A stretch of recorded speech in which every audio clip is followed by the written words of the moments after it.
समझ रखा है।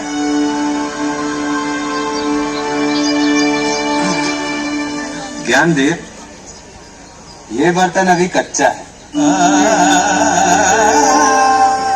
और नामदेव, गोरा कुम्हार ज्ञानदेव और दूसरे संतों के बीच से उठकर चल दिए, सीधे पहुंचे पंढरपुर के विठल मंदिर।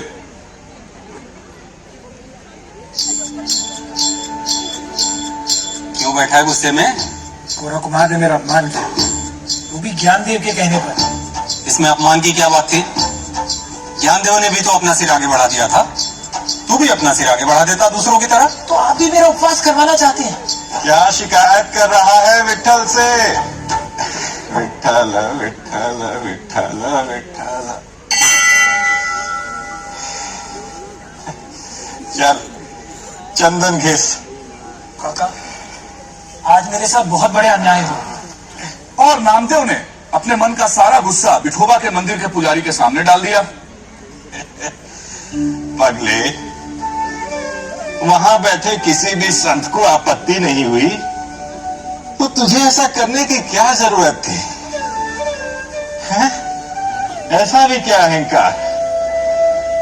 गोरा कुम्हार अहंकार को ही तो ठोक बजाकर देख रहे थे। पर आप किसकी तरफ हैं, मेरी या उनकी? मैं किसी और नहीं हूं। गोरा, ज्ञानदेव मुझसे पक्के हैं। ज्ञान में वो तुझसे पक्के हैं। विठल की भक्ति में वो मुझसे आगे। अपने ज्ञान और भक्ति का यह अहंकार ही तुझे कच्चा बनाता है। गोरा और ज्ञानदेव में ज्ञान, मान और अपमान का अहंकार नहीं है। नामा, तुझे किसी अच्छे गुरु की जरूरत है। मेरी मान, विशोबा खेचर के पास जा, तेरा भला होगा। और सुन, मेरे लौटने तक आरती की तैयारी कर।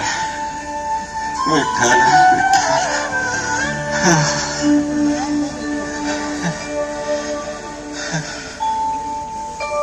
गए काका, अब आप ही हंसो मुझ पर, ठोको मेरा से। नामा, अपने पर हंसना सीख। जब आपकी जगह सही होगी तब आपको भी पता चलेगा कि उपहास क्या होता है। नामा, तू मुझे उनसे अलग क्यों देखता है? जैसा तू मेरे लिए, वैसे वो भी मेरे लिए। पुजारी काका ठीक कहते हैं। जा, तू विशोबा खेचर के पास जा। तो आप ही बता दीजिए ना जो विशोबा खेचर बताएंगे। चिकित्सा तो मैं भी कर सकता हूँ, पर मैंने चिकित्सक बनाए ना। शिक्षा तो मैं भी दे सकता हूँ, पर मैंने शिक्षक बनाए ना। यहाँ हर किसी की अपनी अपनी भूमिका निश्चित है। अरे, इतने गुस्से में कहा जा रहा है तू? विशोबा खेचर के पास। रसिकों, और विशोबा खेचर को ढूंढते ढूंढते नामदेव पंढरपुर के पास ही एक गांव अबंधे पहुंचे। विशोबा से मिलने के पहले कुछ देर विश्राम करने के इरादे से नामदेव सीधे गांव के मंदिर में जा धमके। काका, अरे ओ काका, काका, तुम पैर भगवान की ओर रखकर कैसे सो रहे हो? तो क्या हुआ? क्या हुआ? इससे भगवान का अपमान होता है। ऐसा किसने कहा? मैं कहता हूँ। तो फिर मेरे पैर वहां रख दो जहाँ भगवान ना हो। ठीक है, ये लो, देखो अब सब।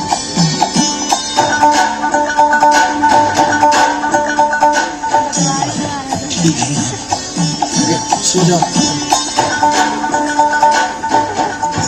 क्या हुआ? मुझे तो हर जगह भगवान ही दिखाई दे रहे। तो अब मेरे पैर कहाँ रखेगा? मेरे सिर पर।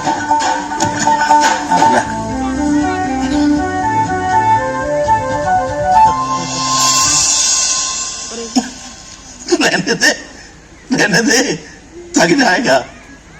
छोड़। जब भृगु ने विष्णु के सीने पर लात मारी तो उन्हें बुरा नहीं लगा। बुरा उसे लगता है जिसमें अहंकार होता है।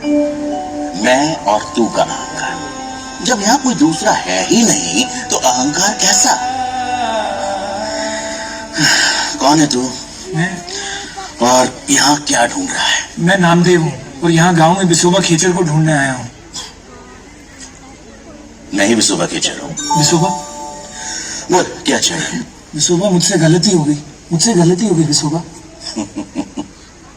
अगले, न भगवान का अपमान होता है, न उन पर कूड़ा फेंकने से वे मलिन होते हैं। मूर्ति के टूटने से भगवान नहीं टूटते, ईश्वर सर्वव्यापी है, वही सब में विद्यमान है, वही मूर्ति में भी है। पर वह सिर्फ मूर्ति में ही नहीं है, मूर्ति तो ईश्वर का प्रतीक है। उसके द्वारा हम ईश्वर की उपासना कर सकते हैं।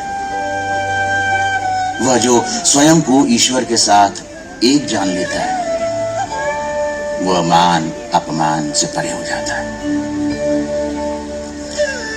जा, कामना और वासना छोड़, अहंकार से मुक्त हो जा।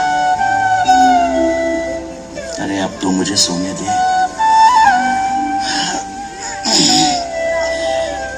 आत्म अनुभूति के उस क्षण ने नामदेव के जीवन की दिशा बदल दी। पेशे से दर्जी नामदेव बाद में भारत और महाराष्ट्र की भक्ति परंपरा का महत्वपूर्ण हिस्सा बने।